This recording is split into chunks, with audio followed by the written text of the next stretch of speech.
bonjour à tous. Donc aujourd'hui on va parler de génétique, on va parler même précisément de la division cellulaire. Allez, soyez attentifs.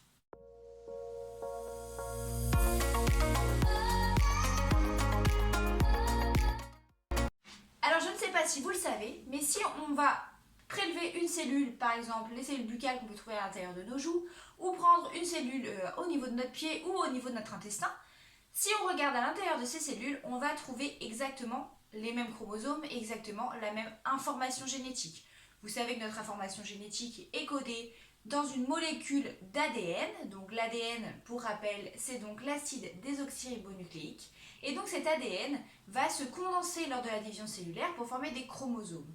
Donc dans chacune de nos cellules, donc les milliards de cellules qui composent notre organisme, on va trouver exactement la même information génétique. Disons que chacune de nos cellules est une sorte de sauvegarde pour notre patrimoine génétique. Donc lors de la fécondation, vous le savez, il y a un spermatozoïde, donc la cellule reproductrice masculine, qui va fusionner avec un ovule, donc la cellule reproductrice féminine. Et tout ça va former une seule cellule qu'on appelle la cellule œuf. C'est la toute première cellule de notre organisme. Cette cellule œuf contient 46 chromosomes, le spermatozoïde en contient 23, l'ovule en contient 23. Si on additionne les œufs lors de la fusion de leur noyau, on obtient 46 chromosomes. Dans chacune des cellules de notre organisme, on a donc 46 chromosomes, les mêmes 46 chromosomes.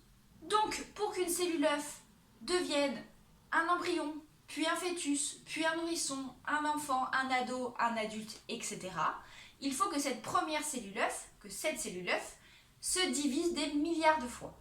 Et cette division de la cellule œuf, on appelle ça la division cellulaire ou mitose. Donc la cellule initiale qu'on appelle cellule mère va contenir 46 chromosomes simples. Ça veut dire qu'un chromosome simple, c'est un chromosome à une chromatide. Souvenez-vous du dernier chapitre. Juste avant la division, il va y avoir ce qu'on appelle une multiplication, une réplication de l'ADN. Ça veut dire que nos 46 chromosomes simples vont se doubler pour donner des chromosomes doubles. Ça veut dire des chromosomes à deux chromatides. On va donc doubler la quantité d'ADN dans chaque cellule. Pour ce qui est de la division cellulaire en elle-même, on a donc une première phase, donc hors division, qu'on appelle l'interphase, où les chromosomes ne sont pas visibles, donc l'ADN est décondensé, ça fait une petite sorte de petite pelote au milieu du noyau de la cellule. Lorsque la cellule va rentrer en division cellulaire, cet ADN va se condenser et on va commencer à voir donc les chromosomes dans le noyau de la cellule. Cette phase s'appelle la prophase.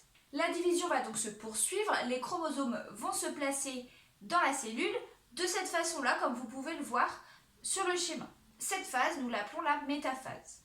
Suite à la métaphase, nous voyons donc qu'il y a des chromosomes doubles. En fait, ces chromosomes doubles vont se séparer en deux chromosomes simples. Comme on peut le voir par exemple sur le schéma suivant, sur la cellule représentée suivant, on appelle ça l'anaphase. Donc en fait, chaque chromosome double va se séparer en chromosomes simples et chaque chromosome simple, donc issu de ce chromosome double, va migrer à chaque côté opposé de la cellule. Lors de la télophase, donc la phase suivante, la cellule va commencer à se diviser en deux. On va donc obtenir d'un côté 4 chromosomes simples et de l'autre côté 4 chromosomes simples. Ensuite, on revient donc à la période d'interphase, donc la division cellulaire est terminée, les chromosomes vont se décondenser. On va donc obtenir à partir de la cellule mère à 46 chromosomes doubles, deux cellules filles à 46 chromosomes simples. Donc on a différentes étapes, on a juste avant la division cellulaire, on va avoir une réplication de l'ADN pour doubler la quantité d'ADN. Ensuite, on va avoir une condensation de la molécule d'ADN en chromosomes. C'est ce qu'on appelle la prophase. Ensuite, on aura la métaphase, l'anaphase et pour finir la télophase avec la réelle séparation de la cellule en deux cellules filles identiques. Donc après cette division, on obtient bien deux cellules filles identiques, strictement identiques à la cellule mère, donc la cellule initiale. Chacune de ces deux cellules filles vont ensuite à leur tour rentrer dans un cycle de division, etc. etc. Donc chaque cellule d'un organisme, de notre organisme, contient strictement la même information génétique et tout ça, c'est grâce à cette division cellulaire, cette mitose. Donc, c'est ainsi que l'information génétique est conservée de division cellulaire en division cellulaire. C'est pour ça qu'à partir de notre cellule œuf, la toute première cellule qui constituait notre organisme à la base juste au moment de la fécondation, c'est pour ça que cette information génétique est encore strictement la même dans chacune des milliards de cellules qui composent notre organisme. Donc j'espère que c'est bien clair pour vous. N'hésitez pas à regarder cette vidéo plusieurs fois parce que je sais que les différents termes, les différentes phases de la division cellulaire peuvent être un petit peu compliquées à comprendre et surtout à retenir.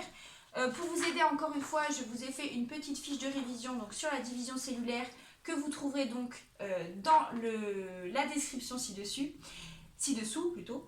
Et surtout, n'hésitez pas à regarder la vidéo précédente, celle-ci, qui va vous permettre de vous remettre les choses au clair avant d'attaquer ce chapitre-là.